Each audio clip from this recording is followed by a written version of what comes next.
Hi guys, it's TJ here. We are just watching the Facebook post or Facebook page of the Chula Vista Police Department, and they are giving a press conference.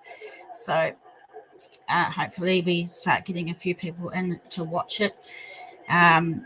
Arrest has been made in the Millette investigation.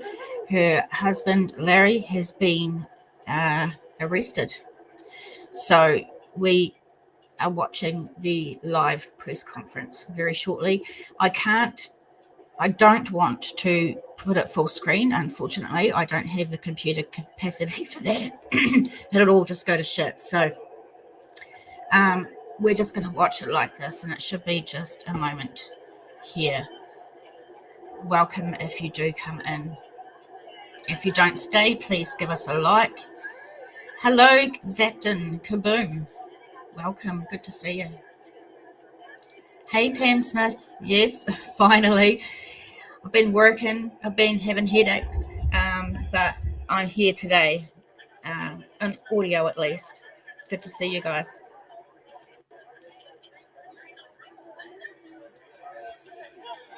So it's pretty exciting having this guy finally arrested. I think a lot of people thought that he'd done something to Maya, and we're proved right.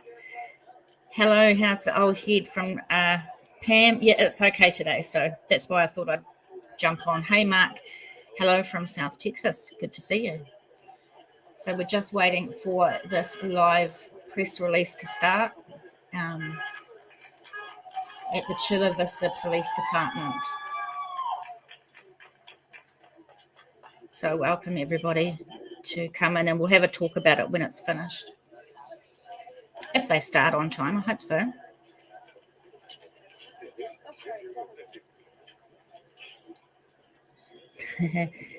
Pam Smith, yeah, I hate migraines too, and I seem to be getting them a lot lately. It's really annoying.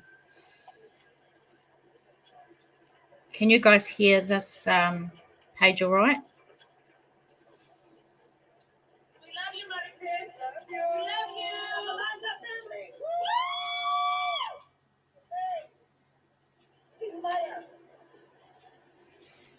Let me know if you cannot hear the press conference, and I'll turn it up a bit. Good afternoon, everyone. My name is Lieutenant Dan Peake from the Chula Vista Police Department, and I oversee our Criminal Investigations Division. Thank you all for coming on such short notice today. Before we get into the press conference, I want to recognize a few individuals that are here. Of course, I want to recognize the mayor of the city of Chula Vista, Mary Casillas Salas. Also wanted to recognize the city manager for the city of Chula Vista. Hey, Autumn Falls, good to see you, hon. And also wanted to recognize city of Chula Vista council member Jill Galvez. Before we get started in the press conference, I wanted to let you know that there'll be two speakers. The first speaker will be the Chula Vista Police Department Police Chief Roxana Kennedy. And the second speaker will be the San Diego County District Attorney, Summer Stefan. I also wanted to recognize several individuals that are to my left that helped make this investigation possible and lead to the ultimate arrest that took place earlier today. And that would be FBI from San Diego Special Agent in Charge, Suzanne Turner. And also from the United States Marshal Service, Supervisor Deputy Marshal Paul Bill. And then, of course, I wanted to recognize May's family, which are all to my right here.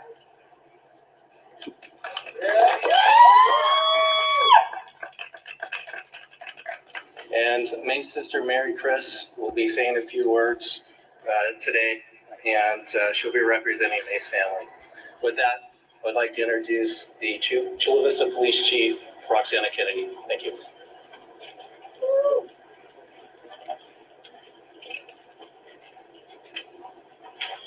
Thank you. Good afternoon. As Lieutenant Peake mentioned, my name is Roxana Kennedy. I'm the Chief of Police for the Chula Vista Police Department. And I want to first thank everyone for attending today's press conference with such short notice. Along with our law enforcement leaders, I am joined today by May Millette's family, her friends, and our community members. Today at 11:42 a.m., the Chula Vista Police Department SWAT team served an arrest warrant and arrested Larry Millette for the murder of his wife. Larry was taken into custody at his home and was alone at the time of his arrest. And I know many of you are all very concerned about May's children. I want you to know that they are safe. May was first reported missing to the Chula Vista Police Department shortly before midnight on January 9th, 2021. May was last seen 2 days earlier by family members at her residence located in East Chula Vista. Since being notified of May's disappearance, officers and investigators have remained committed and committed to determining the circumstances behind her disappearance. As the scope and complexity of the investigation grew, so did the size and the scope of the investigative effort. The Chula Vista Police Department began a formal partnership with a multi-agency working group, including the San Diego District Attorney's Office, the FBI, and NCIS. The primary goal was to bring May home to her family or bring justice to the person responsible for her disappearance. To date, the investigation has included over 67 search warrants, 87 interviews, review and investigation of over 130 tips, and thousands of hours of methodical investigative efforts. These efforts ultimately generated a variety of pieces of evidence that have become clear and overwhelming. Larry Millette, May's husband, is responsible for May's murder and disappearance. Today is a step towards justice, but it does not mark the end of our investigation. The Chula Vista Police Department will continue to seek answers for her family. Today is about May, and I'd like to tell you a little bit about her. May was loved by her family and friends and was committed to her children. May's murder and disappearance has impacted so many over the past 9 months, including many people who had never even met May. Yet they rallied around her family and helped keep May's disappearance in the spotlight. While understandably the family and public want answers, our investigative team must follow the facts and the evidence. That has led us to today. Our team did not stop. They relentlessly pursued justice. They wanted nothing more than to find out what happened to May, and as we now know, to hold her killer accountable. Homicide detectives say that they speak for victims who cannot speak for themselves. Their mission is one of compassion for victims and victim families. They are dedicated to being able to bring closure and accountability to those involved in these tragic events. This case will ultimately be placed in the hands of a jury, who will be given the chance to evaluate all the evidence and the facts. While we are here to report the arrest of Larry Millette, nothing will change the fact that May's murder is a senseless tragedy. A mother is gone. A family is broken. And a community is left with questions and confusion. This affects us all, but it affects most of all those who loved and cared for May. Today you will notice that officers and family members Feel are sorry wearing for purple her ribbons. family. It is not lost on any of us that October is Domestic Violence Awareness Month. Domestic violence is prevalent in every community and affects all people regardless of age, socioeconomic status, sexual orientation, gender, race, religion, or nationality. This is a time to acknowledge domestic violence survivors and be a voice for its victims.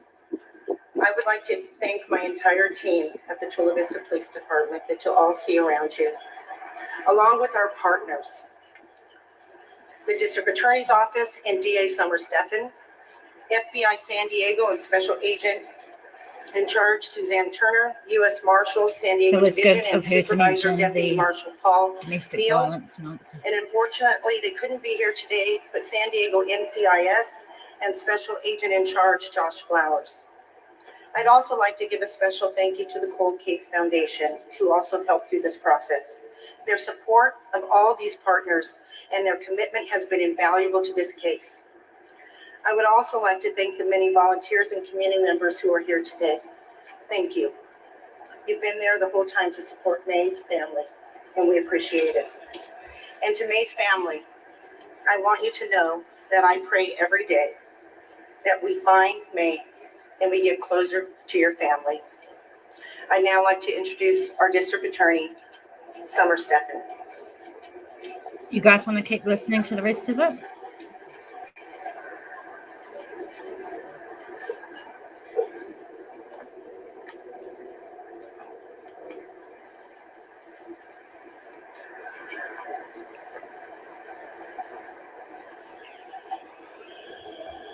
Thank you, Chief Kennedy. I'm Summer Stefan, San Diego County's District Attorney.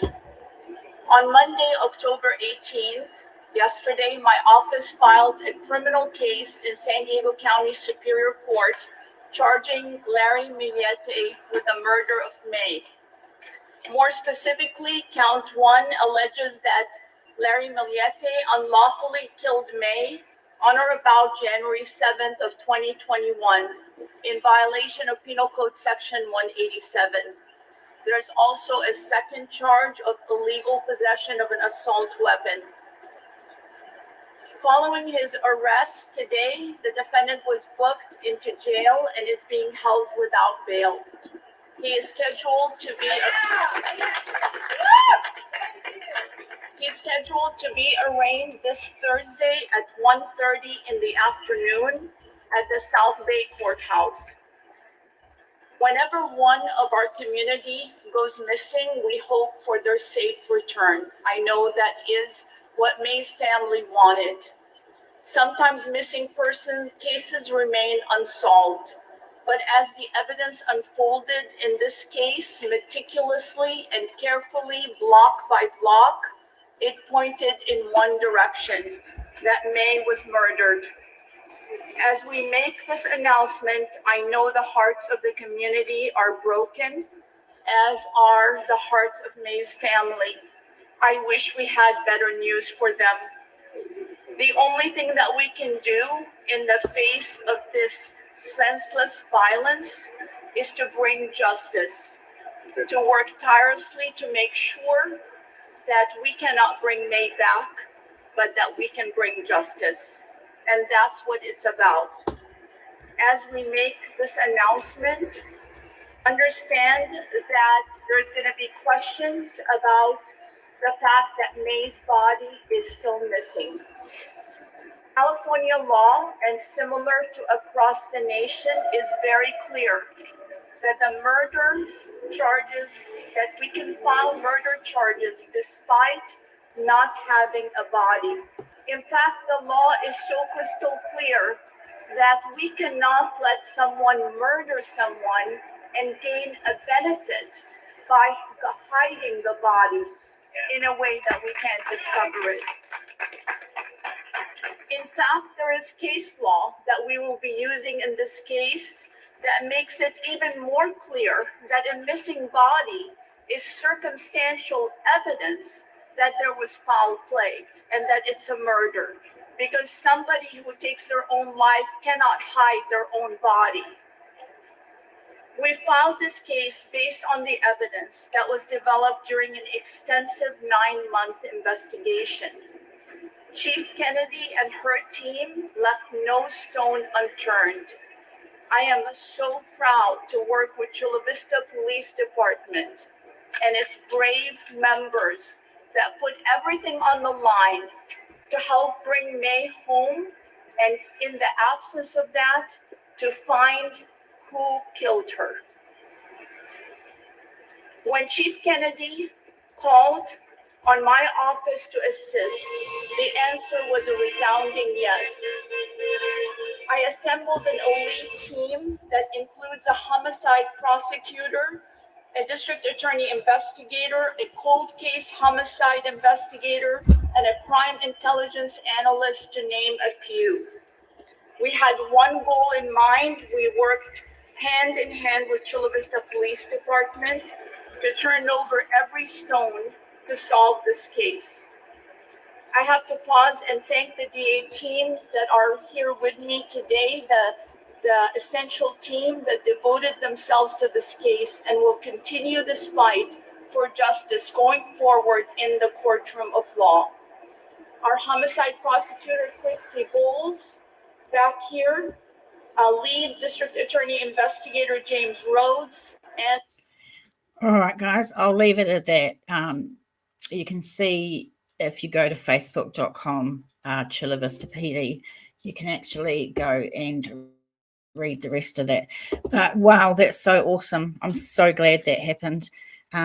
We don't seem to be getting any good news with cases that are going on lately. So this is good news for one of the cases, and for Maya Millette's family, even though they haven't found a body. And it's tough. This is some good news anyway.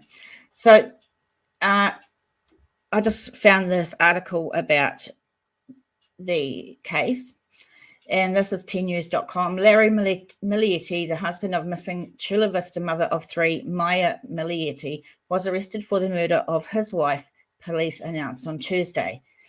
In a news release, Chula Vista Police Department said Larry Millette was arrested on Tuesday and charged with the murder of his wife. A joint press conference was scheduled, and we had a little look at that. Sources tipped ABC 10 News off to the arrest at about noon, but no details were initially given. The FBI was among the agencies that joined CVPD at Millette's home.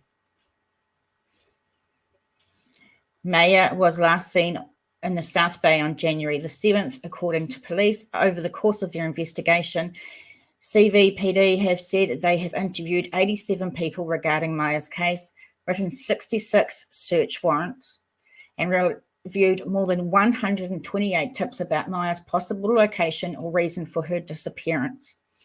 CVPD named Larry Millette a person of interest on July 22nd. However, since that point, they haven't released more information about that, other than CVPD investigators continue to consider Larry Millette a person of interest in this investigation. So I'm going to play just a little bit of this. This is when ABC 10 News spoke with Larry Millette. Thursday night, like we got into a kind of an argument, and we've been having like problems, for about a year, kind of like been up and down and stuff like that. But after that, I give her space. So just tell me, so you got into an argument, and then the last time you saw her was actually in the house? Yes. Okay. Thursday. So she didn't take a vehicle. No. No one saw her leave. No. But on Friday, I could still hear her, but I didn't physically see her when I got home. But that's like normal too, because we have lots of bedrooms, it's a 2-story house, and we kind of I give her space.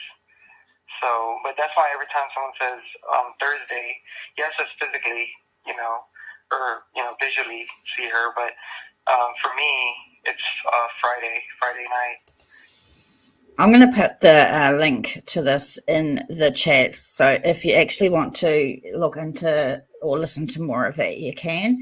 But that is definitely very interesting. This place also has a really good timeline, searching for Maya Millette. And if you're not familiar with the case or you want to go over it, this is really, really good. Wow, that's amazing news. I'm really glad that happened. So I actually wanted to talk about, firstly, a missing 4-year-old, not dog, because, not dog. Sorry, my computer goes so slow, so I just have to wait for this page one of the pages to load would be good. I need a new computer.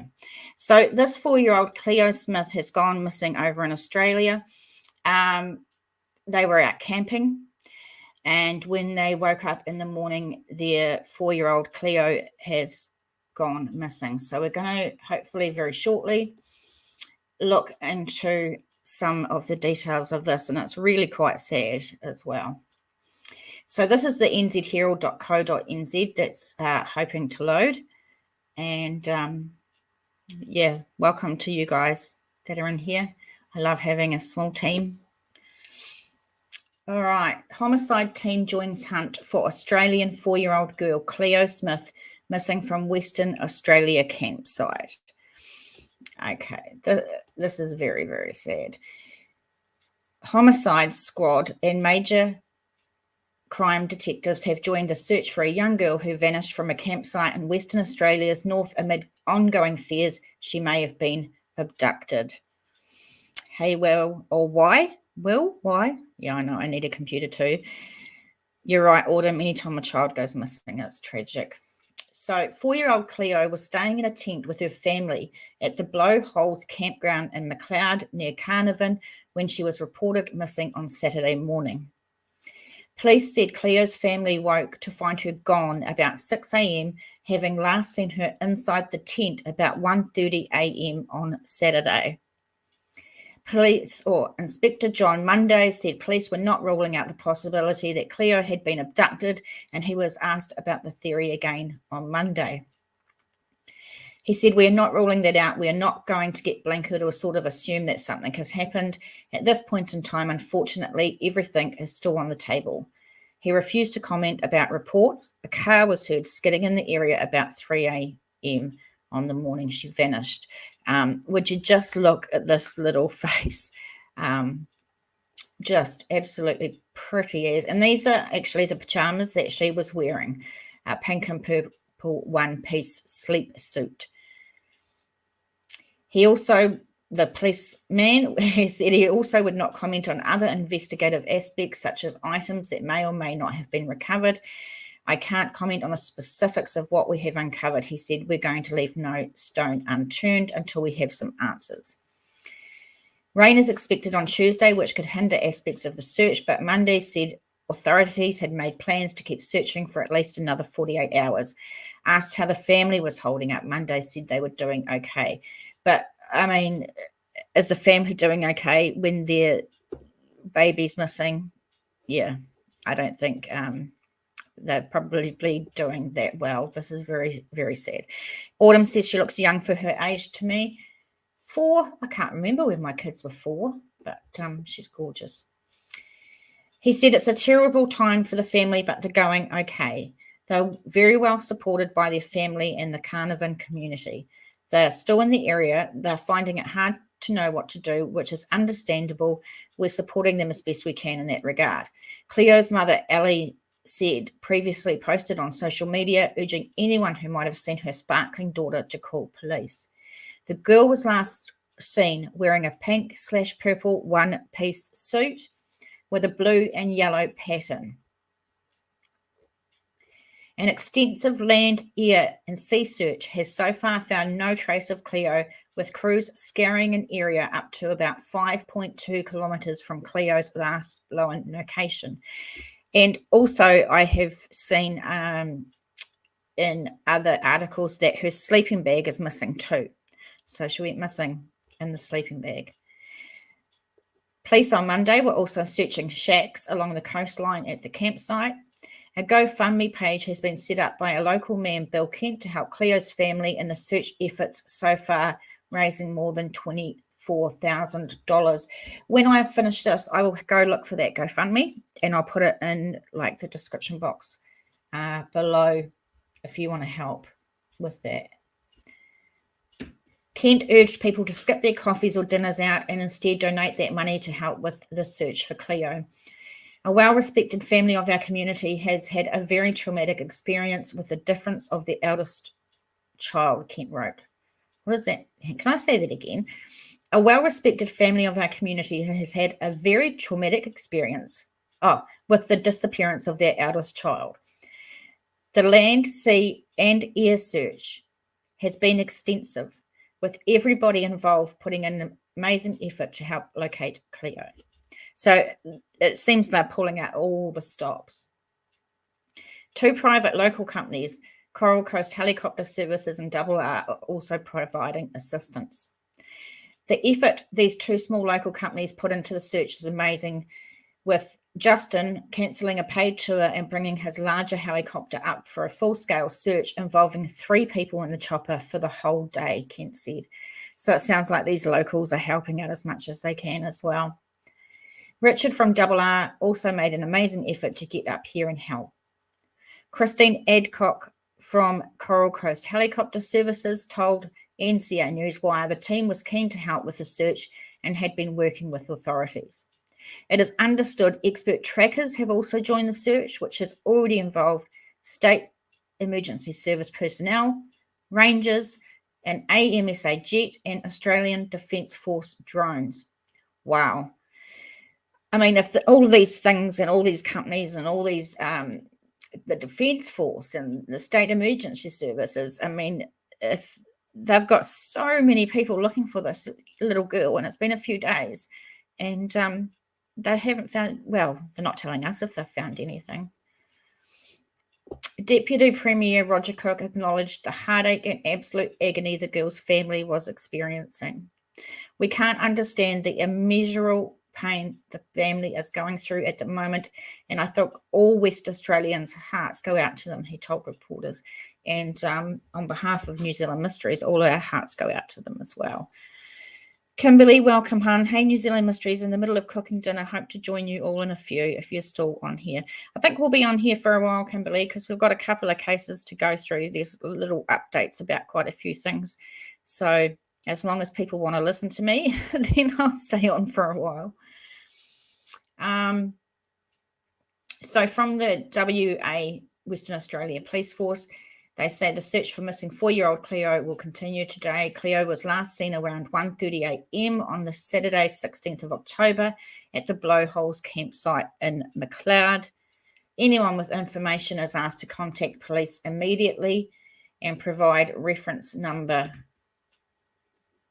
KAD 781784. That wasn't what I was supposed to do. Yeah. Autumn says, how wild was the area they were camping in? Well, I'll try and actually go to maps soon once I've closed a couple of tabs and see if I can bring up the maps. I did try to bring up maps earlier on to try and find this place, and I had great trouble. So, yeah, we'll try again soon. Police Commissioner Chris Dawson said police continue to be concerned for Cleo. He said, we're not ruling anything in or out. We feel very desperately for the family in this very unusual situation where we don't know where Cleo is. Monday on Sunday, that's a good one. Monday on Sunday said authorities were throwing everything we can at the search and confirmed a sleeping bag had also been reported missing. He said, we are gravely concerned for the safety of Cleo. We're not leaving anything to chance. We're trying to cover all our bases and we're not ruling anything out. We're going as hard as we can for as long as we can to find Cleo. Police ascertained who was staying at the campsite at the time of Cleo's disappearance and searched campers leaving the site. The extremely harsh environment surrounding the site was of concern, as she didn't wander off, Inspector Monday said, but conditions at the time were conducive for survival. He said some big words. So that was nzherald.co.nz.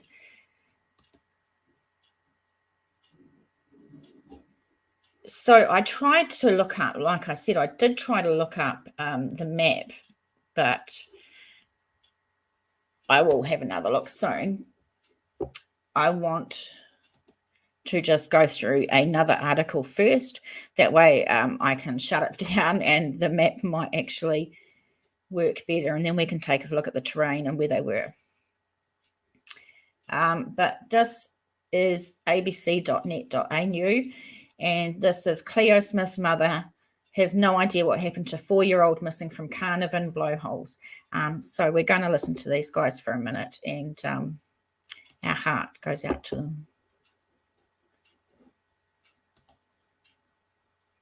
How I'm feeling is I never want any mother to feel she's beautiful, delicate. She has like the biggest heart. She just so funny. Cleo was born 8 weeks early. She was from Chula, and she's been strong from the day she was born. So I know she can get through whatever she's going through. We sit and watch the sand dunes, and we just think that she's just going to run down it and like back into our arms, but we're still waiting. That breaks my heart. Absolutely breaks my heart. The mother of 4-year-old girl missing in Western Australia's Gascoyne region says she woke up on Saturday morning to find the zip of the tent open and her daughter gone. Ali Smith says her daughter Cleo Smith had woken in the night at 1:30 a.m. asking for water, and that was the last time she saw her. The family had arrived at the Blowholes campsite in McLeod, about 70 kilometres north of Carnarvon, on Friday at about 6:30 p.m, just before dark.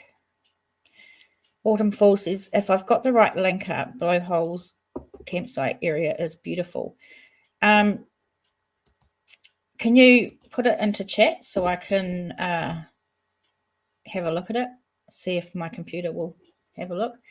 In an emotional interview, Miss Smith recalled how Cleo went to bed at about 8 p.m. after dinner before the rest of the family, including their other daughter, Isla, also settled down for the night. I got her some water and she went to bed, said Mum. I checked on Isla, made sure Isla was okay. I got back in bed and that was it really. We went back to sleep and woke up to Isla wanting a bottle. As we passed the divider, I went into the other room and the zipper was open. Cleo was gone, and that was about it for Saturday morning until everything started. The family said Cleo's sleeping bag was also missing when they woke at 6 a.m. Thanks, Autumn. Hopefully I can look at that soon. Thank you. She had been sleeping on a mattress in one room of the tent with Isla and a cot next to her. Ali Smith and her partner Jake were on a blow-up mattress in a room next to them. She said she was gone. The tent was completely open. It was about 30 centimetres from open, Miss Smith said. I turned to Jake and said, Cleo's gone. This poor family. Family's desperate search for beautiful, delicate Cleo. We went looking, trekking, making sure she wasn't around the tent, Miss Smith said. Then we got in the car and started driving around everywhere.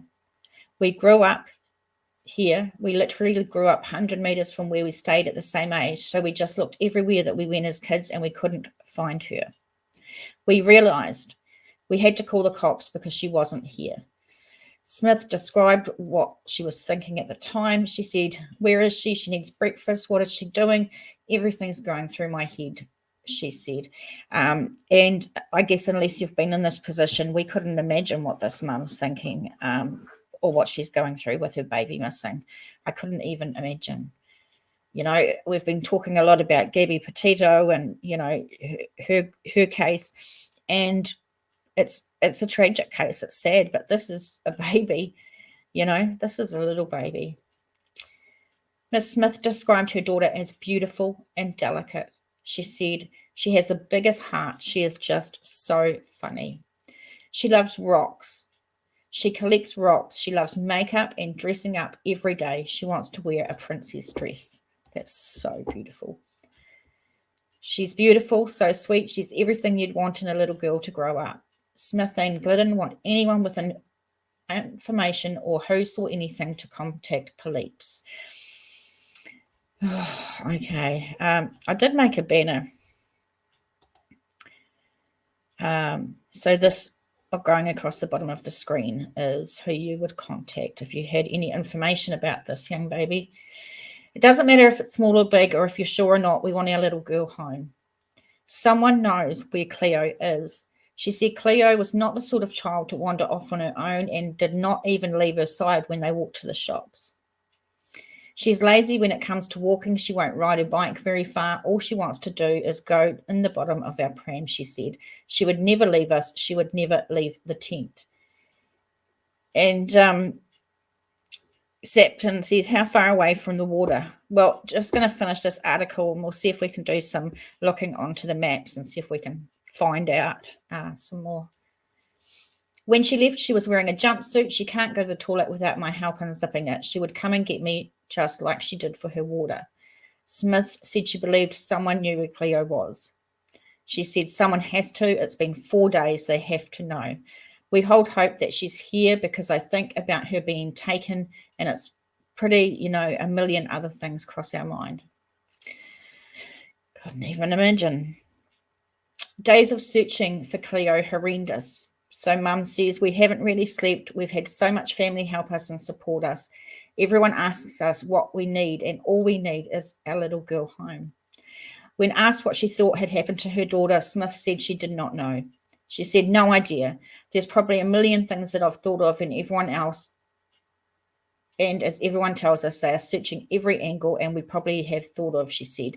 The worst part is we can't do anything more. It's out of our hands, so we feel hopeless and out of control. Every time they receive a phone call, they hope it will bring news that Cleo has been found. We sit and watch the sand dunes and we just think she's going to run down it and back into our arms, but we're still waiting, she said. How I'm feeling is how I never want any mother to feel with her child. Smith said she felt scared and terrified, although they had received huge support from the family and the community. We've got people everywhere. We're going to find her. We have to, she said.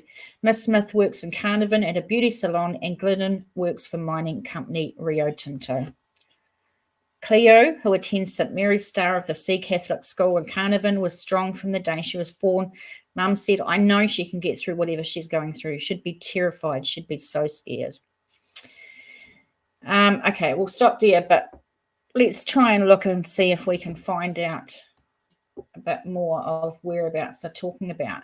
So thank you to Autumn. This is the campground they were staying at. Looks absolutely beautiful.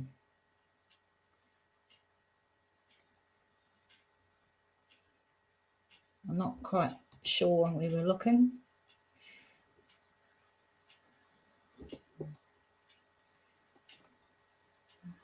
Yeah, I'm not sure. So what should we do? Look at, is it McLeod? Carnarvon? McLeod? McLeod? Does it spelled like that? Western Australia. This looks like that. Let's see if we can have a little look. Just hope my computer does. Right. Okay. So it looks like if my computer doesn't do the funky chicken, right on the coastline there. Autumn Fall says their website is a little clunky and some of the links weren't working. Yeah. So right on the, for those who don't know Australia, that's Australia, obviously. And so this place is right here, right on the coast. Terrain, I think if I look at terrain, maybe we can see what it's like. You can tell I'm not really professional at this, huh? But let's go and have a look. Well, that doesn't help us, does it? No, I don't think we're going to get much out of that, unfortunately.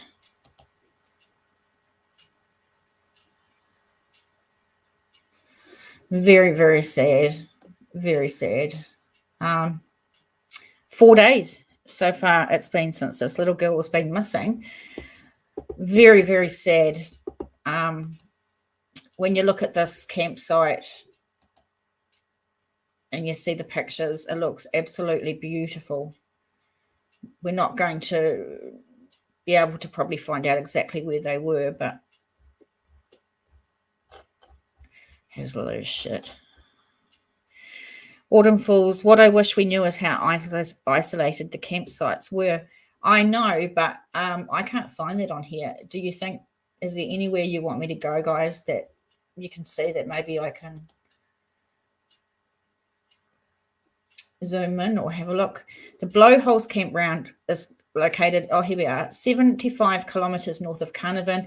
It is accessible to all vehicles, being a bitumen road. Please ensure you bring your supplies with you, including fuel, food, and water.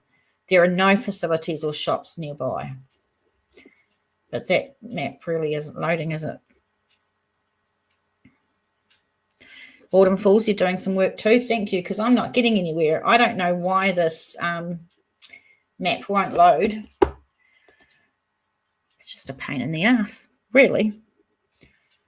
All I want to do is find out, like Autumn said, how remote is this place? But I'm not really getting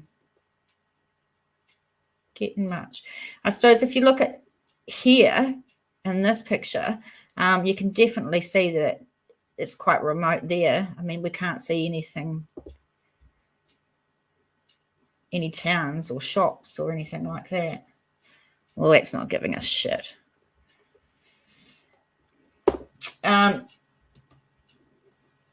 Very, very sad. So these are the blowholes. I think it's quite hot where they are, but mounted police joined search as bad weather hampers efforts. The search for Cleo resumed on Tuesday after it was temporarily suspended due to extreme weather. Police officers continued to search in and around shacks in the area as they waited for the weather to improve. Shack owners were asked to come up and drop their keys off to police so their properties could be accessed. Mounted section officers were also due to arrive on Tuesday to help in the search. Premier Mark McGowan said it was a devastating situation. Our thoughts are with Cleo's family during what is undoubtedly an extremely difficult time for them and for everyone involved, McGowan said. To every officer and volunteer involved in the search, can I say thank you for your efforts on behalf of the Smith family. To Cleo's family and on behalf of West Australians, we are thinking of you at this difficult time. And from all of us, we're definitely thinking about these guys. Very, very sad. Very sad. And we'll talk about what's happening in the Brian Laundrie, Gabby Petito case soon. But I don't know. This doesn't look good from my point of view. It's been a few days now. And with all the searches and all the people involved in the searches, and they haven't found her or any sign of her from what they're letting us know. Very, very sad. Autumn Falls says, sounds pretty rough as far as camping. I'm not sure if many people would camp like that. I'm just thinking about the odds of it being an accident versus abduction. Sadly, I'm thinking the same way. Autumn, I just feel like some sign of her would have been found by now if she was around with everything they've thrown. But let's hope for the best. We don't want to think the worst. We want to hope that she comes home. She's just scared somewhere and hiding somewhere, and they find her and bring her home. That's what we want. But I will keep up to date on information about that case. And on the community page on our YouTube channel, I'll put any updates I find on there, and we can discuss them on the community post and page as well. Wow. So let's talk about summer wells for a little bit.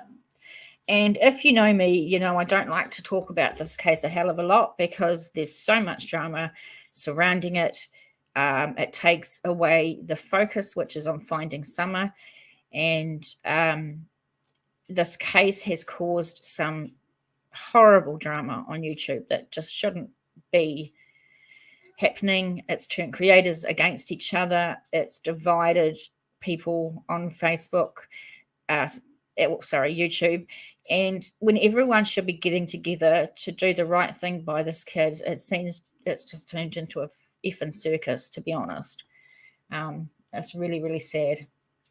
So one of the first things that I want to say is that the Wells family have a YouTube channel now.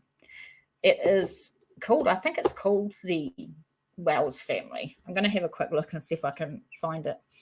And he's put, I think Don Wells has put like 3 or 4 videos up. And no, they still haven't found Summer. And it doesn't sound like they're actually even finding any information out at all. We're not getting anything from them. Everything that's going on is, I'm just trying to do 2 things. Everything is just making it worse. It's just turning it into a circus. And so I don't want to dwell on it because I don't want to. Yes, Autumn Falls. Did you just say that Don Wells has a YouTube channel? He surely does. And I'm just going to find it for you guys. I do have it somewhere. And yes, Don Wells has a YouTube channel. So I'm just going to try and find it for you. I can't remember what it's called, whether it's like the Wells family or something. So just give me 5 minutes. From last time I looked, he had put up like 5 or 6 things, but they're only like 1 minute or 30 seconds or something like that. And now that I'm looking for it, do you think that I can damn well find it? Hang on. Wells. Stupid computer. Hang on, I'm just fighting with my computer. Wells family.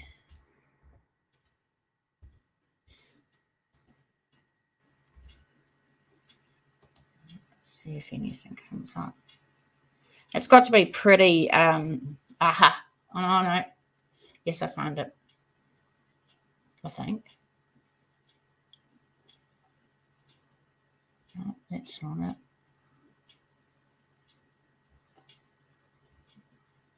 I'm trying to find it, girl. Aha. Now I've got it. I'm going to show you on my other. Take a look at this. So this is the Don Wells family official, and from what I can see, it was only started about a week ago on about October the 13th, because that's their first one here. And they've got over 5,500 subscribers, so they're doing way better than me. I don't have that many, and I've been on here for a while. And I must say that this first one here is quite disturbing to me. Candace doesn't look well to me. That's all I can say. But this one here is all about Summer, this first video here, and it's really, really beautiful. So Don Wells Family Official is this website. Autumn says, oh, geez, that is not going to help with the drama, is it? No, sirree, it does not help with the drama. It continues. There's now drama over whether some people have used Summer's face and copyright issues. We also had a little bit of drama with the fundraising effort that was going on for Summer. Quite a few channels got together and did a really cool fundraiser. They raised over $30,000 to go to the Summer Wells Reward Fund. And there was a little bit of drama with that, but I'm not going to go into it because I don't want to be drawn into a drama channel or into drama that's going on. But take a look at this channel anyway. As far as I know, there's no updates on Summer, unfortunately, which is very, very sad. Shall we move on to Brian Laundrie? A couple of things going on with Brian Laundrie. So let's talk about dog. Sun.com. Dog the bounty hunter gave an absolutely terrifying warning to Brian Laundrie to turn himself in, but he promised to take Gabby Petito's fugitive fiancé alive. Dog exclusively spoke to The Sun, and this is Sun.com, about his ongoing search for Brian, who has been on the run since September the 13th, while his fiancée Gabby's body lay in the wilderness for weeks. He said, "Let me have you, Brian," he growled in his direct address. "What did you do? You're living it every night, aren't you, boy? Turn yourself in, Brian. For once in your life, be a man." The reality star, whose real name is Dwayne Chapman, also discussed Chris and Roberta Laundrie, whose silence has been analysed by online sleuths. He said, "I was going to work on the father to speak, so to speak, heartstrings the way I get fired the truth right," he told The Sun. "And sometimes that's what I was going to tell him. I will not kill your son. I will let him, make a phone call. I won't talk to him." Dog also weighed in on Laundrie's absolutely terrifying social media accounts. I don't know. There's some saying now that Dog is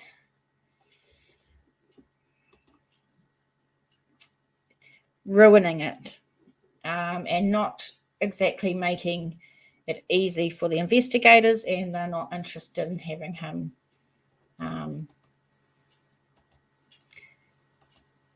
around. They don't think he's doing any good.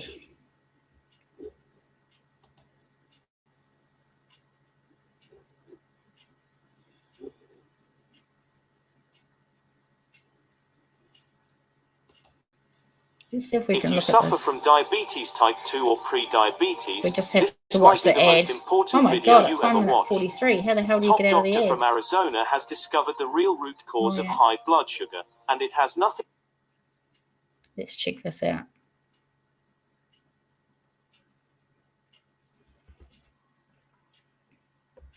So, Brian? Let me have you, Brian!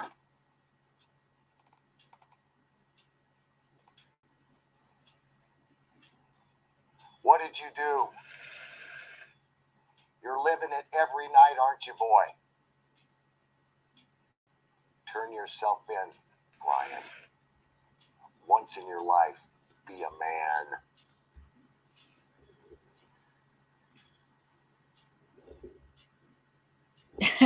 What do you think about that? That actually made me laugh. Terrifying. My investment on the go is super handy. I use the app a lot to see how everything's tracking. Yeah, obviously Dog really wants to find Brian. I have no words, Autumn. I know. That was quite funny, actually. Something else is going. Don't you hate it? And ads are everywhere. Yeah, that was pretty funny, actually.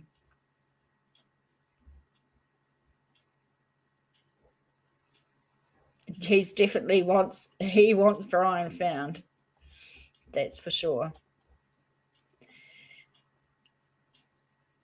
Dog also weighed in on Laundrie's absolutely terrifying social media accounts. We said that. The 68-year-old, he's 68 years old now, Dog, claimed that Laundrie was built to be a killer through the books that he read and the artwork he shared. Laundrie has not been named as suspect in Gabby's death, but is a person of interest. He's been on the run since September 13, and a warrant was issued for his arrest on September 24. The 23-year-old fugitive is wanted at this stage for misuse of a bank card, which Gabby's family confirmed belonged to the beloved vlogger. The FBI has centered a search on the Carlton Reserve, where Laundrie's parents claim he last went for a hike. Now, things have actually slowed down at the Carlton Reserve. It is now open to the public. So after being closed for a month for police to do their searching, or the FBI to do their searching, it sounds like it's going down. It's finishing because they've all left the reserve. A canine unit was brought into the area on Thursday, but no further details on the search have been released. I also heard that the police were doing training exercises in there as well, which is a bit weird. Hey, Gumshoe, welcome. Curious, hey, welcome. Good to see you. It then emerged that Laundrie and his family had a Labor Day camping trip at the park just days after he returned to Florida alone in Gabby's van that was Fort DeSoto. His sister Cassie said they did not discuss Gabby on the trip.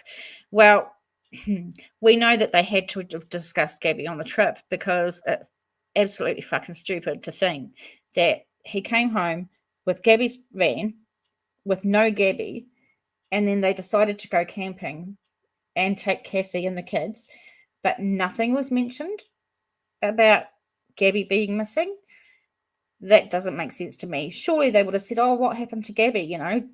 And he might have said, oh, she went home, or I dropped her off here. She wanted to stay. I don't know. Autumn says maybe trying to draw him out by making him think the cops have left if he's actually there. Possibly.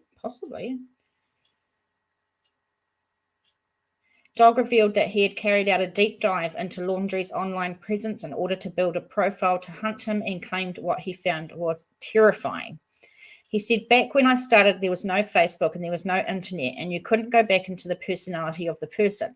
You had to interview different people in the family to get what they're like, he said. Nowadays, you can find out someone from their Facebook. What Francie and I found on that Facebook is absolutely terrifying, he added, of the search he and his wife carried out. He said there are pictures of demonic angels standing there with sword and the throat bleeding. There is blood skirting from the eyes. Oh my God. That sounds terrible, doesn't it? Demons and blood. Doc also branded what Laundrie is shown reading on his social media accounts as serial killer books. There's a lot of us that read serial killer. If we're in true crime, we read about serial killers and we research about them, and that's our thing, but that doesn't always mean that we're going to hurt anybody. But he's definitely making it sound like some of the things were really, really bad. Autumn, are they confirmed social media accounts? Because I've seen some people go after random accounts they think are his. Yeah, we won't go into that, but I don't know. We're just going to take Dog's word for it, I guess, today. I'm thinking more and more about him being maybe a serial killer, not just a killer of Gabby, he claimed. The books he read are unbelievable. This kid, Brian, has taken those books obviously to heart, Dog said. And this is what happens when your kid is looking at those kinds of things, catches on, and it's demons, and it is blood, and it's this, and it's that. Look what that led to. So this, I understand what he's saying, but like I said, there's a lot of people that read that sort of shit and research it. We all do it because we're into true crime. And I mean, it sounds a bit to me like, you know, when the violent video games came in, and everyone was saying that the video games are going to make people want to kill, and that they're bad and they should be banned because of what it's going to make people do, which was ridiculous because it didn't. And this feels like the same thing. I don't know where he's going with this and if this is right. He just overnight didn't become a killer. A killer is made, and he is built to be, or she, a killer. He said he built himself to be that by looking at that kind of, let's say, the dark side stuff, and I call it what it was, demonic. Very interesting. He's an interesting fella. Dark sides. Dog said of Laundrie's social media that there are pictures of demons all over it, and it gave his wife goosebumps. Dog's comments come this week as more details on Gabby's death were revealed.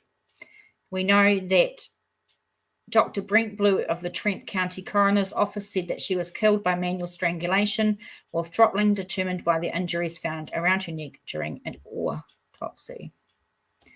However, he would not go into further details about what the injuries were. He would also not confirm if she was killed in the same place as her body was found in Wyoming, and would not speak to Laundrie potentially being named as a suspect.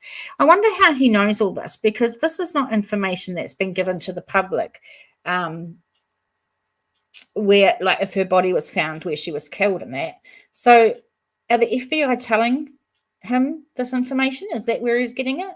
I don't understand how Dog seems to know all this information. You know, the FBI don't release shit. They're very, very quiet. They don't release anything. So are we to guess that Dog knows more than we do? And where has he got it from? Curious says, I guess any publicity is good publicity. Dog is bringing attention to the case. Definitely, I agree with that. He's bringing, attention to the case. I definitely believe that. So this is the sun.com, and it's got a timeline of what Dog's been doing.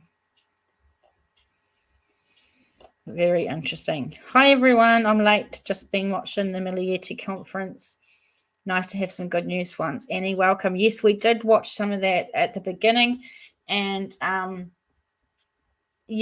good news. I'm really glad for the family. It's sad that her Maya's body hasn't been found, and I hope that he gives it up and actually tells them where Maya is so that they can bring her home and put her to rest once and for all. It's very, very sad. Very sad. But it's good that there's some closure in the case for them. Let's hope he brings answers or gives some answers. Very, very sad. So welcome everyone that's joining. It's really good to have you. If you could just leave us a like, even if you're not staying, that really, really helps the channel. We're doing a bit of updates on a lot of things at the moment. Now, as I think it was Autumn who might have said that apparently yesterday or overnight in North Carolina, the SWAT team or the police team raided a motel room looking for Brian Laundrie. It actually turned out to be like a Brian Laundrie lookalike. But this young hiker and his wife along the Appalachian Trail, close to it in North Carolina, went to a small motel to stay the night. And apparently it all happened in the middle of the night. They stormed that motel thinking that Brian Laundrie was in there. But it turned out after they did fingerprinting at the scene that it was not Brian Laundrie. That's good that we know that still on the case, I guess, but I really feel for those poor people, and I feel for all the Brian Laundrie lookalikes in the States or in the area. But we don't know if he still looks like that. You know what I mean? Has he got his hair? Is his hair long by now? Has he grown a beard? We don't know. We don't know. And the thing that pisses me off probably the most is the FBI won't give us any information. But why not give an up-to-date description of what he would look like with hair on him? Surely they could at least come up with that so people know what they're looking for. Because I think most people are looking for a bald head. And I don't know if would he still have a bald head? I mean, if I was on the run and I was bald, I think I'd grow my hair. So, And he says, at least they're looking at other places and not just that reserve. Absolutely. It means they're still on the case, which is good. We know that. Kimberly said if he's around here, everyone's on the lookout. That's right. But what are they looking out for? A bald head? Are you still looking for a bald head? Surely by now. Curious. They put out composite sketches and they didn't go down well. Oh, I didn't realize that. If you've got a link to that, let me know. That would be really interesting. I didn't think they had, so I was giving them shit. And then the protesters. I'm not sure how I feel about the protesters at the Laundrie's house. I know there's a lot of YouTubers that are hanging out around the house and watching every single move they make. Although I think the media attention and the protesters are dwindling down a little. A couple of days ago or yesterday, because I don't know what time it was in the States, but in the weekend, Chris did come out of his house, that's Brian's dad, and ripped a sign that was on his property. I don't know if it was on his property, but it was in front of his property, and it was put there by one of the protesters. It was a sign that says, "What if it was Cassie?" or something like that. What it was daughter. And he must have really hated that, because he came out and he ripped it out of the ground and took it inside. Now, we don't know if Chris was the one that didn't like it and wanted it gone, or did Roberta say, "Chris, go out and get that sign, it's awful." The funny thing is, though, I'd like to find a picture of Gabby while we watch, not dog. The lady, I think it's Andrew, is suing Christopher Laundrie, Brian's dad, for that sign. It's been replaced by other YouTubers, but he is being sued, and I think it's over about $40 for the sign. It's weird as shit. Weird as shit. Autumn says, "I've said before, but I'm not a big fan of protesters. I understand why they do it, but I don't like it." Yeah, I'm not sure how I feel about it, Autumn, as well. But obviously, people want to put pressure on them because they want these guys to speak up. We've been told that they are cooperating with the FBI in the search for their son, but not about Gabby. So it's okay when their son is missing, but when Gabby was missing, they didn't give a shit. And he says, "Yes, did you see one of the protesters has sued him and dad? Now he has to do a Zoom call court appearance." Yeah, we would. I know. It's insane. But I think people, just like I say, they just want to put pressure on this family, so they'll come out and damn well say something. And they just, to me, in my opinion, don't look like they are worried parents that have wondering if their son is missing or if he's alive or dead. They seem to not care.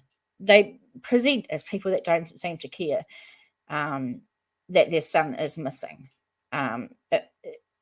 There's no rule book on how you're supposed to act if your son is missing, but yeah. Autumn says it would cost more to go to court. Yeah. Oh, yeah. I think it's all about pressure. I don't think they give a shit about the fact that he took it out. That's for sure. Yes, probably get thrown out. You'd think so. Curious says, "I think it was a neighbour. The sign they put up was on the boundary. It was more about putting pressure on them." It was. And what a what a horrible thing, though. Imagine if it was Cassie. That strikes right to the heart, doesn't it? And it obviously put pressure on him because he came out and ripped it out. So it worked, I guess. But how long can these protesters go on? I mean, they can't go on forever, can they? Is Brian around, and is he waiting for it to die down? Is he waiting for the protesters to go home and waiting for the police not to be like actively searching for him, and then he's going to come out of the wilderness and come home or something? Would it be better if the protesters left and then we could see what happened? See if Brian returns? Don't know. And he says, and I guess it worked outside Cassie's house, so they're still trying. Absolutely. So with the protests that were going on at Cassie's house, they came out. So I think that they think putting pressure on the family is the right thing to do to try and get everyone to speak. That makes sense. But it's just not something we'd do in New Zealand. Kiwis wouldn't do this, so it's just odd, I guess, for us Kiwis. And also Kiwis, we wouldn't expect family members to come out and speak about their loved one missing or anything like that. It would all be done pretty much in private, unless they gave an interview to one of our only couple of papers or whatever. Yeah, what a mess, this case is. If it's winding down, if people are losing interest, what's the next case going to be? And is this case just going to be in the past? You know what I mean? Because all these cases that we follow online, they're all followed online until something else comes along, something else bigger with more mystery. So that may happen soon, unfortunately. So where is he? Where is the dickhead? It's been a while now. Can he survive? Is he out there? Is he alive or dead? What do you guys think? I actually don't know anymore what I think. I think that if he is out in the wop-wops, or the wop-wops, I mean, like out in the bush or whatever. I mean, I know people have said he's a survivalist, but I don't think a survivalist can last this long without getting supplies, having to go somewhere for supplies or for someone to get him supplies or something like that. He's doing pretty damn well hiding from the world at the moment, that's for sure. And I'll tell you something really funny. In New Zealand, I was at the lights in my car the other night coming home from work. A man walked past my car, and he was shortish, and he was lanky, and he was bald, and he had facial hair. And my immediate thought was, oh my God, he looks like Brian Laundrie. And then I had to sort of slap my face because, New Zealand's borders are closed. There ain't no way he'd be here. So, you know. And he has to be found at some point. A lot of experts say he'll make a mistake at some point and then they'll get him. I believe he'll make a mistake at some point as well. I think when he thinks that the protesters are leaving and things are dying down, the police aren't searching for him, maybe he'll come out and make a mistake. Autumn says, I assume they're looking into the family's phone calls, emails, etc. Well, have they though? Because they're not charged with the crime, are they? The family are not charged with any crime. So legally, can they get search warrants for the phone calls and emails, etc., if they're not charged with the crime? I'm not sure about that. If anyone knows anything about that. Hey, Pam, I heard that Cassie owns a full unit condo, like 30 to 32 units. Really? I haven't heard that. But what I did hear is a YouTuber found a condo that is either owned by the parents or used to be owned by the parents, and went over to that condo on YouTube live and tried to see if Brian was hiding there. But there was people that have been there for a long time, so that he wasn't that one. Curious says, I don't think he's dead, and I don't think he would last this long in the wild. Yeah. I wonder if he went into the wild and thought, I'll come out, in a couple of weeks or something when things died down. But he didn't expect it to get this big. And now because it's this big, maybe he can't come home or he can't come back. I don't know. Pam Smith, start again. Pam Smith says he could be in one of those condos. Maybe, but, would you be that stupid? We don't know how stupid they are. They're pretty stupid. But would you be that stupid to go to somewhere like that where surely the FBI has searched these condos? You would think so. You'd think so. Hi, JW. Welcome. Brian is alive. Brian is not outside. He is only a soft hiking hobbyist. We will find him. That's another thing. Is he hiding in a house somewhere? Not particularly condos that the family own, because I think that's too obvious. But is he holed up somewhere with a relative somewhere that's helping him, and he just stays in the house and they go out and get? And is that why his parents don't look sad that their baby Brian is missing? Because they know where he is and they know that he's okay? Curious says, I hadn't heard Cassie owns property. I heard the attorney has heaps of properties. Yeah, because the attorney is a real estate attorney. That's why he's not so great, probably. So it makes me, and that attorney has been like their family attorney for years and years and years. And apparently they've done lots of property with him, like deals with him. But he may be talking to the lawyer, and the lawyer may be giving him messages. And I think that comes under client and lawyer privilege. But I think it would be illegal for the lawyer to hide Brian. And a lot of people have been saying maybe the attorney has been hiding Brian in one of his houses because he's got so many, but that would be against the law. So I don't know if he would want to sacrifice his whole law career to hide this dickhead, pretty much. Curious says there are houses surrounding that reserve. So are they empty ones, or what do you mean by that? Pam says Cassie owns a whole Cindo complex. Wow. Under a sublease. Okay, I didn't know that. Interesting. But do you really reckon that he would be that obvious and go in such an obvious place? Surely. I mean, we've got the FBI on board.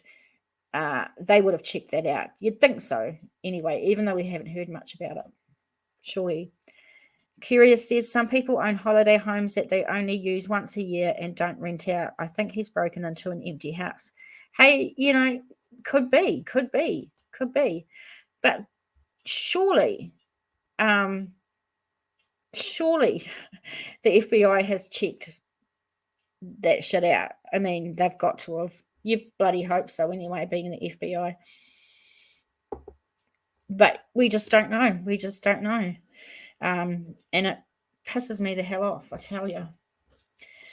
So it will be interesting to see what happens on this Don Wells family official website. Why is it like that? Hang on a minute. Hang on. Hold the phone. That's better. So it will be really interesting to see what comes of the Don Wells family official YouTube channel.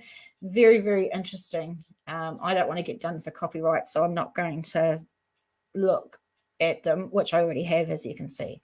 But very, very interesting.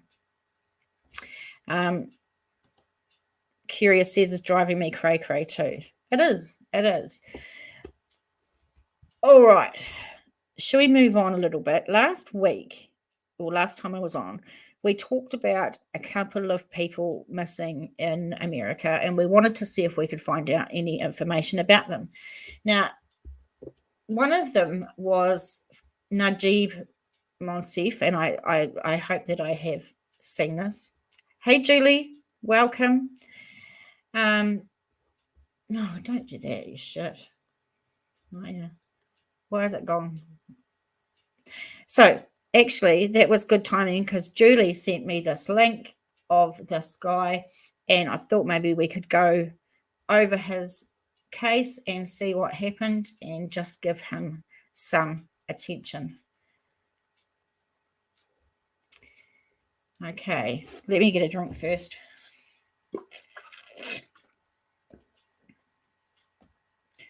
Autumn, see you later, hun. So let's have a look. Missing and endangered autistic young man. Up-to-date news and information at the bottom. Please share. Curious says, did you hear about the wee 5-year-old girl missing in Aussie? Yep, we covered her at the beginning, so you might want to rewind or watch this again, Curious, because we did cover her. Cleo Smith, yeah, her very, very sad. So Juby is missing and has been missing since September the 23rd, 2021, from his home in North Scottsdale, Arizona. He is a 20-year-old autistic young man who is loved and missed dearly by his beloved family and friends. He is 5'10" and very lean. He walks with a very distinct shuffle and was last seen wearing dark clothing and moccasins. He loves his family, animals, video games, YouTube, and ice cream.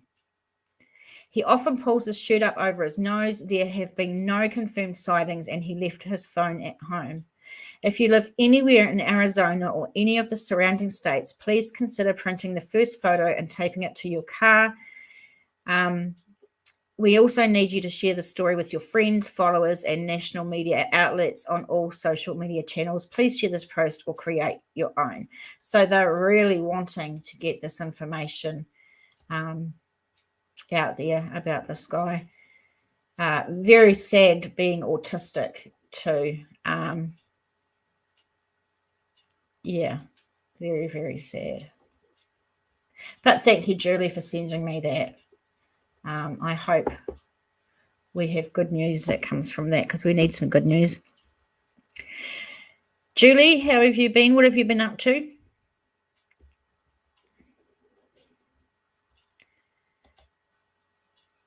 Yeah, but maybe we should look for some updates, eh? See if we've got any updates. Very, very sad story. Okay, so this one was 3 hours ago.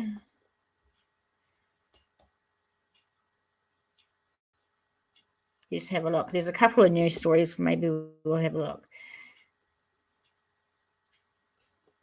So this is nzherald.co.nz. Cleo Smith disappearance. Police looking at the worst case scenario. That's not sounding good. Western Australian police are now focusing on the worst case scenario in the hunt for Cleo, as her shocked parents revealed the 4-year-old had been sleeping meters from her baby sister before she disappeared from the family's tent. A disturbing picture of what happened the night she vanished is emerging, with police revealing there were a lot of people circulating the campsite at the time, and Cleo's parents revealing horrifying details about the moment they realised she was gone. Cleo was last seen about 1:30 a.m. on Saturday near the Blowholes campsite north of Carnarvon in Western Australia before she vanished. Oh, you've been busy, Julie. I was working all weekend, but I wasn't putting up chicken coops, so well done. Cleo's mum, Ellie, said she had woken up around 6 a.m. on Sunday to find their tent zipper was nearly completely open and her 4-year-old nowhere to be seen. She revealed Cleo had been sleeping in a separate area of the tent, with her baby sister just meters away. They have also admitted that she may have been taken interstate by now. Wow. Inspector John Mundy said Cleo could potentially be anywhere now, given 5 days have passed since she was last seen. He said, "We can't rule out the fact that Cleo may still be in the area. We can't rule out the fact she's left the area. And if she's left the area, that is probably our worst case scenario, because that really paints a sinister picture with what's happened." He said, "It's a race against time. We're just trying to find answers." The entire area where Cleo vanished has been declared a potential crime scene, with the campsite closed and investigators imploring anyone who has been in the area to come forward. Mundy said the case was a mystery we're trying to unravel, as he revealed quite a lot of people had been staying at the Blowholes campground that night. So we thought it was quite remote, didn't we? But it sounds like there was a lot of people around. Julie, I shared Cleo's info. It really needs airtime. Yeah, it really does. It really does. He said, "We're tracking and tracing all of those people at the moment, but there's also nothing to indicate that there's any cause for the wider community to be alarmed. Police have also been searching a number of shacks along the coast near the campsite, which are occupied by long-term residents. You'd have to have reason to be there," a police source told Perth Now. "It's a destination, not a place you just pass through to go somewhere else. It's not like a little town where you stop for a pie and petrol and then keep going." So you're quite right about that. On Tuesday, Cleo's distraught mum and partner spoke publicly about her disappearance for the first time, which we watched earlier in the live, and it was very, very sad. They gave more chilling details about the night Cleo vanished. Smith said Cleo would never wander off and would have asked for help to unzip her one-piece sleeping suit if she needed to use the loo, the toilet. Her mum said she's lazy when it comes to walking. She would never leave that tent alone. Asked if they feared someone had taken Cleo, the family said they were still hoping to find her. Smith said someone had to know where Cleo was. It's been 4 days. The last time she saw her daughter was at 1:30 a.m. on Saturday when Cleo woke up to ask for water. This is just, why hasn't this story blown up? I mean, I guess maybe it's blowing up in Australia, but you know, in the States it hasn't blown up. I wish it would. Here we've got a picture of the sleeping bag that apparently went missing with her. And of course the pajamas, the one suit pajamas that she was wearing. Very, very sad. They literally grew up probably like 100 meters from literally where our tent was. That was where we stayed at the same age, so we just looked everywhere that we went as kids and we couldn't find her. And they go on to say how hopeless they feel because they can't do anything. Curious at Julie, I shared something to my own page today. I only heard about it this morning. I heard about it yesterday. Very, very sad. The parents look shit scared in their interview. I would be too. Like I said, it's not a Kiwi thing to do interviews like that. We're more private. But they must know that the best way to help find their daughter is to get their word out and get her picture out there. And now they're saying that it could be interstate. So they're really thinking that something bad has happened. And with all the people searching, I mean, they would have found her, I think anyway. I don't know. And like I said, they've got a GoFundMe. I'll find that at some stage and link it in the description box below when I've finished. So you can donate to the GoFundMe if you want to. Julie says, I'm on the east coast of Australia, so it took some time to get to me as well. Oh, I didn't realise you were in Australia, Julie. How cool. The fact her sleeping bag has gone too sounds like someone literally picked her up and took her. Yeah, I agree. It doesn't sound good at all. And didn't someone hear a car screeching off during the night? You know, there's very little mention of that. All that I've been able to find is that the cops and no one is commenting on the fact that someone heard a car screeching off during the night. That's what I've seen. So that would even be more worrying, wouldn't it, if you heard a car screeching? So really, it has to be someone that was staying there. They said lots of people were staying at this campground. It's not somewhere you go through. It's not a town that you go through to get somewhere else. It's a destination. So it has to lie with people that were at the campsite, I think. Let's just hope. She said Cleo was terrified of the ocean and the family had bought Cleo's bike so she could learn to ride without training wheels. Cleo was born 8 weeks early. She was premature and she's been strong from the day she was born. So I know she can get through whatever she's going through. We know that weather hindered the search on Tuesday, but by midday local time, the operation was back on track. WA police have also asked agencies and other jurisdictions across the country to spread the word, taking the desperate search nationwide. So please share this as much as you can, guys. Let's get some information out there where this little girl might be, and we're going to have to get people looking for her.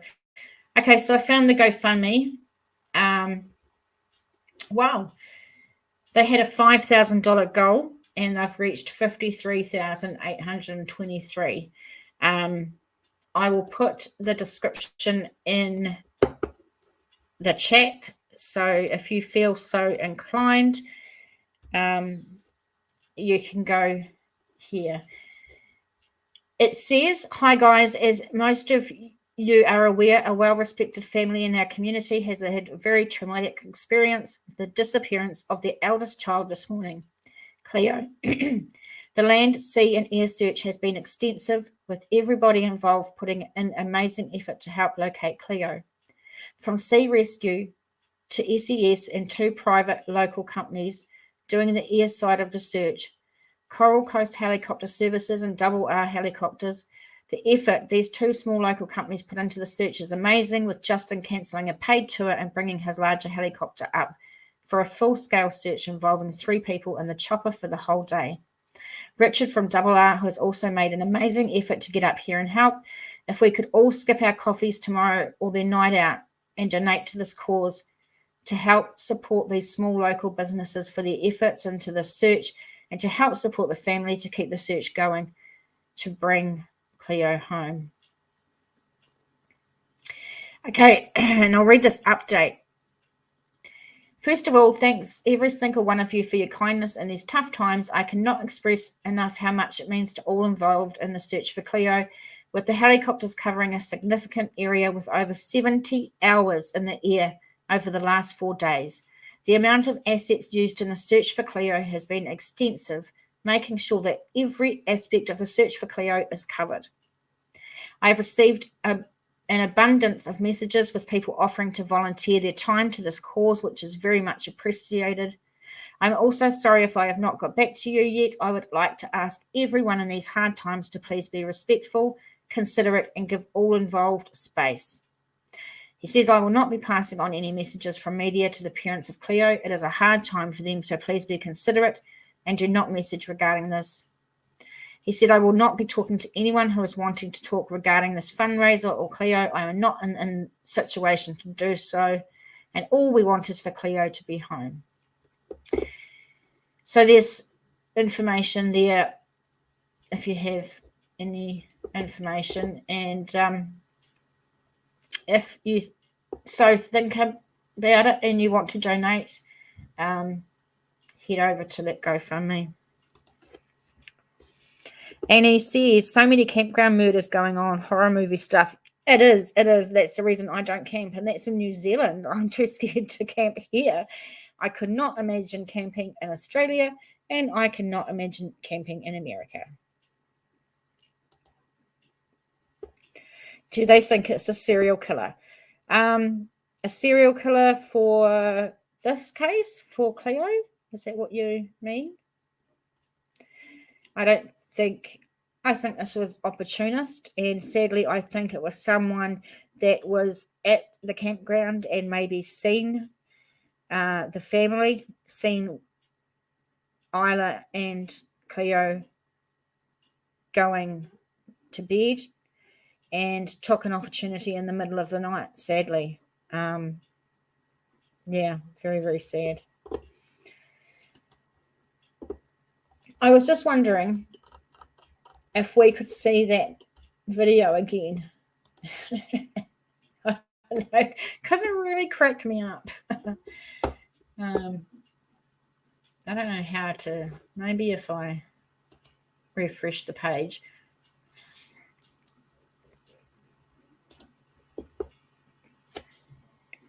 An Aussie. I'm not sure. Julie's an Aussie. She may be able to answer that. I don't think it's a serial killer. I don't think they think it's a serial killer. I think myself that it's quite opportunist, which is very, very sad. Because I think they would have found her if she was around there. It sounds like they've got everything. They've pulled out all the stops to find this baby, you know. And if she was around, I feel they would have found her. But that's just my opinion, and I fear that something has gone wrong. And I feel like someone has targeted her. They've been watching. They watched the family come in, and they watched the youngins go to bed. Yeah, sadly. Just my opinion, though. We have to watch this again, don't we? Damn it. I don't want to wait. I hate having a shit computer. But that's all right. Here it is. Oh, let's try and watch it again.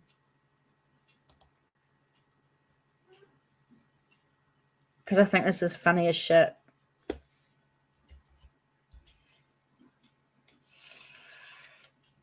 So, Brian? Let me have you, Brian!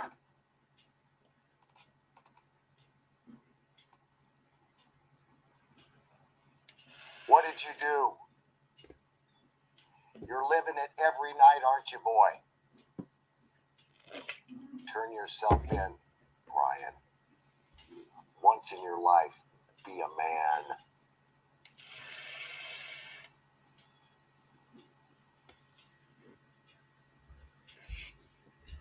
I'm sorry, I just can't stop watching that. For some reason, it just makes me laugh so much. This is Todd. Hi. This is Todd's mom. Hi.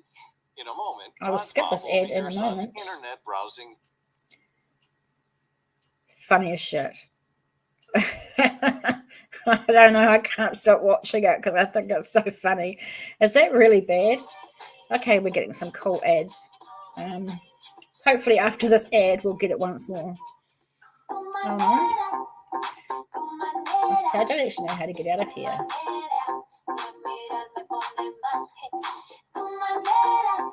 I don't even know what's playing. Oh, close. That's funny as shit. Funny as shit. Julie, there isn't any active serial killers in Australia at the moment that are being talked about. Thanks, hun. I think the same for Summer. What do you mean, Pam? Do you mean like you think that a serial killer took Summer? I mean, there just seems to be no updates in the Summer case, and all the updates is just drama. There is just so much fucking drama surrounding the Summer Wells case that it pisses me off to no end. To no end. Creators should be getting together, and they should be working together to bring this little girl home. But instead, creators are working against each other. YouTube is divided. There's heaps of bad shit going on, and I don't understand it.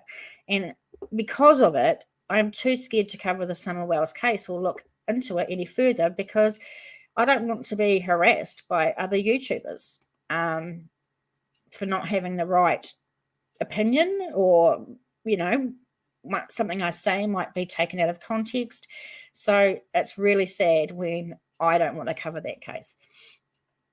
And he says, I think people should take a pic of every car camper around them now, and the campsite might need them. Absolutely agree. Absolutely agree.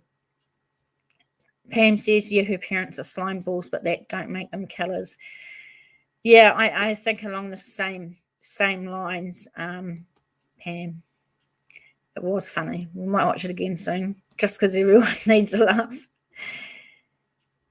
Curious says, Pam Smith, I think Summer was taken by a pro. I just don't know. I wish I knew. There's just so many theories and so much speculation, and it's such a sad case.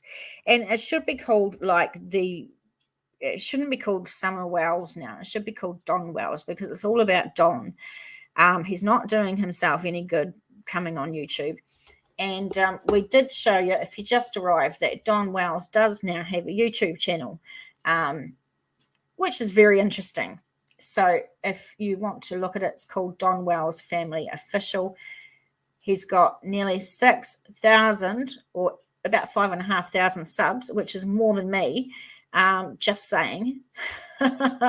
But yeah, there's a nice video of the family with Summer there, which is quite beautiful. And there's a few other clips. Pam Smith, curious, I do too, but I bet Don is or was in their circle. Don't know, just don't know. Curious says, I've only been following true crime properly since Summer. I don't think I'm cut out for this.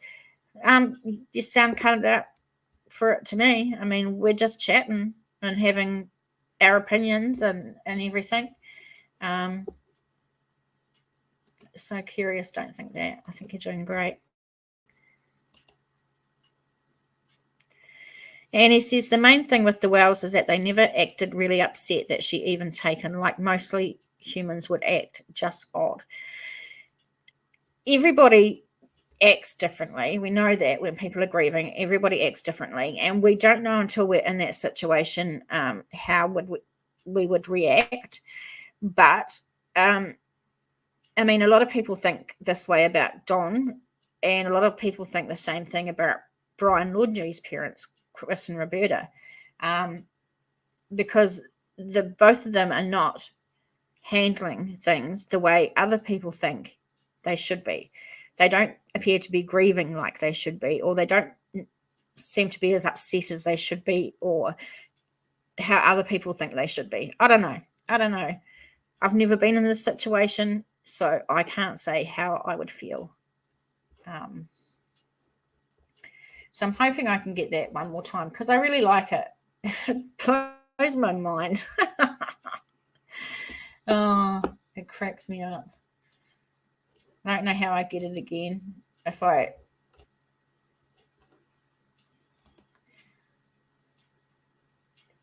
a shit computer, guys. I think we can see it once more because it's funny. I know that I shouldn't pick on it, but it's funny.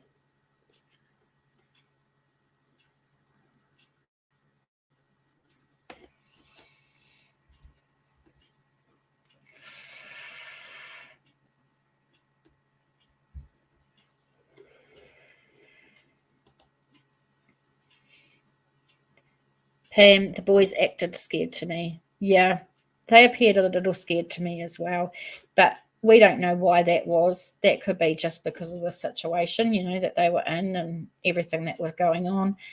So they did act scared to me, and they did look scared, but I can't tell you why they were scared, if that makes any sense.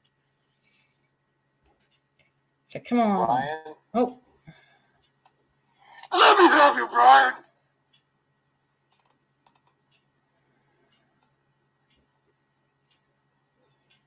What did you do?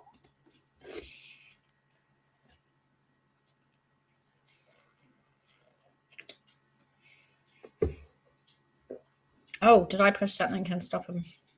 You're living it every night, aren't you, boy?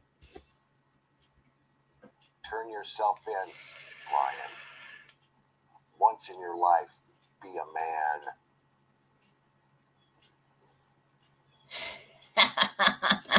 I'm sorry, guys. I shouldn't laugh at that, but it cracks me up. Oh, dear. And, it doesn't matter what you think about Dog as a person. I guess he's really trying This is Todd. Hi. This is Todd's to help. mom. Hi. And In a moment, Todd's mom will read her son's internet. he does bring attention to the case, which is what we want. So we've got to give that to him. Curious says, I don't know how I'd act either. It doesn't appear like the Wells have had advice or proper support. I know they have support from the church, and I know they do have support from some locals. But I don't think they've had the proper advice, to be honest, because if they were given the proper advice, I don't think that it would be to tell Don to go on YouTube, because it seemed to make everything into a big circus. So I don't know if they got the right advice, if that would have been it. And he says the fact they've been taken away says a lot. The boys, it does say a lot. Obviously, conditions in the house weren't that great, and the boys were taken away for reasons that we probably don't know all of. And there's a gag order about the boys, so we won't talk about them much, but yeah. Curious said, poor Dog bagged up human poo thinking it was Brian's. He said he learned something new every day, as he didn't know poo doesn't have DNA. Curious, thank you so much. I needed that laugh. Oh my goodness. I didn't know that poo didn't have DNA either, to be honest. I'm sorry, that's funny shit. Oh, yeah, okay. So at least Dog's bringing some attention to the case, which has got to be a good thing, really. Yeah, maybe not the right attention in some ways, but that's still really, really funny. I needed that. Sorry. Pam, oh, my eye's been doing the same batshit crazy stuff. Oh, that's so funny. That's really weird. The FBI had a good laugh too. I bet they did. Where did you get that info from? I'm curious where you got it from. If you have a link to it, to the story, because that would be good to read. That would be funny as shit. Funny as shit. I'm sorry. Oh, I'm supposed to be impartial and stuff, but that just makes me laugh so much. It's funny.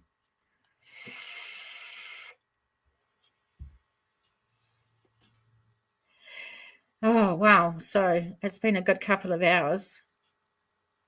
Curious dog told the story somewhere. I wonder if I can have a wee look, eh?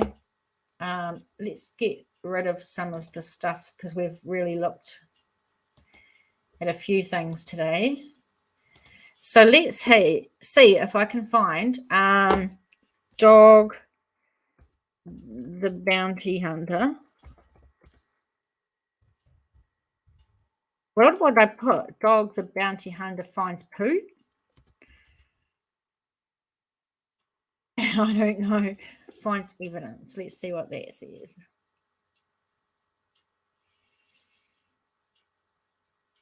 Okay, let's look at this one. This was back on the 6th of the 10th, though. Dog the Bounty Hunter shares evidence possibly linked to Brian Laundrie's disappearance. This is NBCNewYork.com. Published on the 6th. Dog the Bounty Hunter has handed authorities evidence he believes may be linked to the disappearance of Gabby Petito's asshole ex-boyfriend, Brian Laundrie, who was the FBI's prime person of interest in her case and who went off the grid himself more than 3 weeks ago, a spokesperson said on Tuesday. Chapman, Dog, made headlines for launching his own searches for Laundrie last month as investigators' leads appeared to fizzle out amid all-out manhunt from Northport, Florida. The evidence he turned over includes items found on one of the islanders near Fort DeSoto Park, the Florida campgrounds where the Laundrie family attorney said Brian and his parents went for an overnight trip from September 6th to 7th. The FBI has also obtained surveillance video from that area. Chapman's spokesperson didn't specify the nature of the items that were shared with authorities, but said in a statement of Dog, it is his hope that DNA can be assessed to prove Laundrie's presence. Dog has been attempting to authenticate a lot of leads, including the Appalachian Trail. Okay. So this was a couple of weeks ago, but it says nothing about poo, but maybe that's what, I don't know. Julie says, I remember Dog from his early days. He's still the same. He's 68 years old now. He looks like he has been out in the sun a lot. And, yeah. I don't know whether to call you Y or Will. I'm going to call you Will.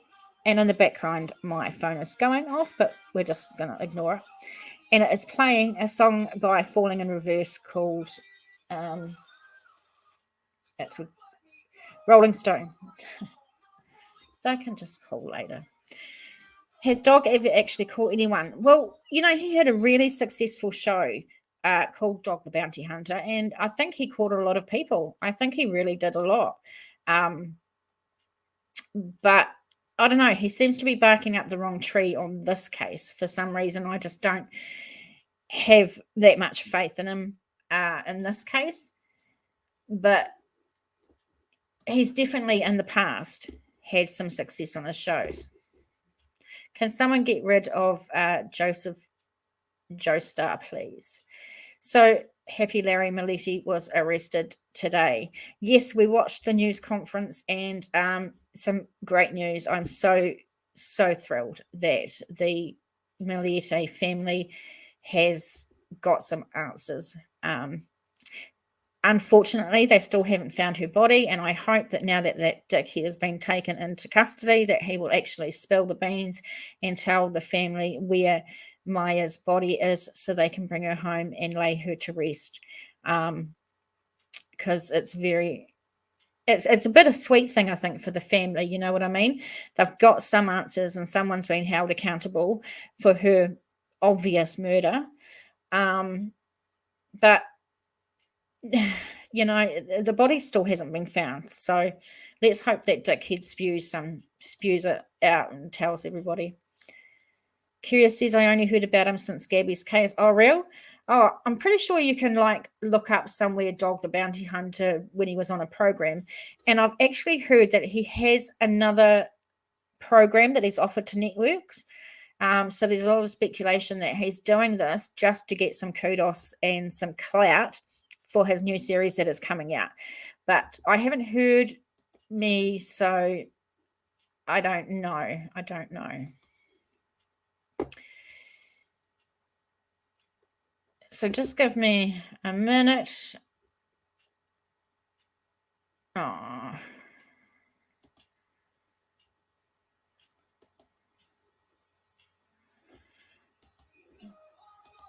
Just give me a minute. I'm going to look at my phone and find out who's calling.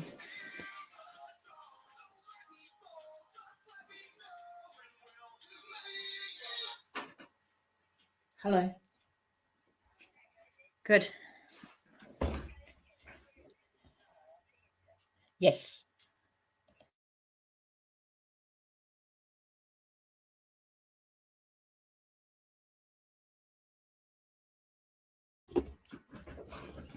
Okay, well, that was the boss. So I've got a shift tomorrow. But anywho, Mama J, welcome. About time. It was, because that case went on for a long time. So it's about time. I think a lot of people sort of thought that he done it, Larry, had something to do with her disappearance, because his stories just didn't make sense. They really didn't. So good news. Julie, yep, earlier in the stream, you might have to rewind, but we did cover most of the press conference from the Chula Vista PD Police Department, and I will put the description in the link in the description box below when I finish the stream, so you guys can have a look if you want. You know he won't. He wants the control. Are you talking about Dog? That he wants control? Or are you talking about Larry Millette? He won't give up her location of the body? Yeah, probably not. I mean, the type of people that do this aren't that great, are they? So, yeah. So much going on.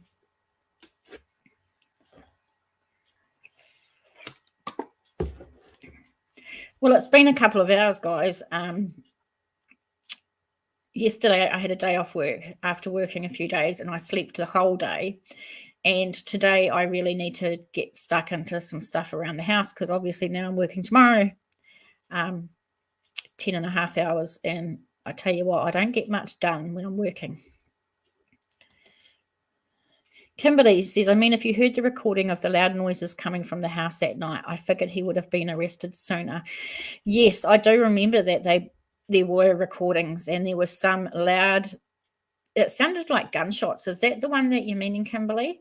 I'm pretty sure I heard audio of what sounded like gunshots coming out of the Millette house that night.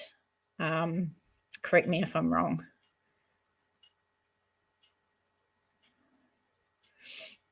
Please, if you could give the like and subscribe and share, that would be really cool. I'm going to put any updates in the community tab on YouTube. So if you want to get updates and we can talk about any updates that come along, that'll be a really good place to do it, I think. I haven't been able to talk about a couple of other missing people that we wanted to get some information on, but we can do that another time. Pam says, local guy here years ago killed his wife. They never found her body, and he went to jail for 20 years. Well, it never used to be that you could charge someone with murder without a body for a long time. And but now that's different. all over America, they are charging people with murder or homicide or whatever without a body. So, yeah, interesting. And he says in the conference, they said it sounded like 8 gunshots, but they couldn't be completely sure. Thanks, Annie. It just sounded odd. I think, yeah, I think a lot of us knew that he possibly was involved. But it sounds like they've done a huge investigation and they know what they're doing, and they are sure that he murdered Maya. So he's arrested. It's good stuff. Yeah.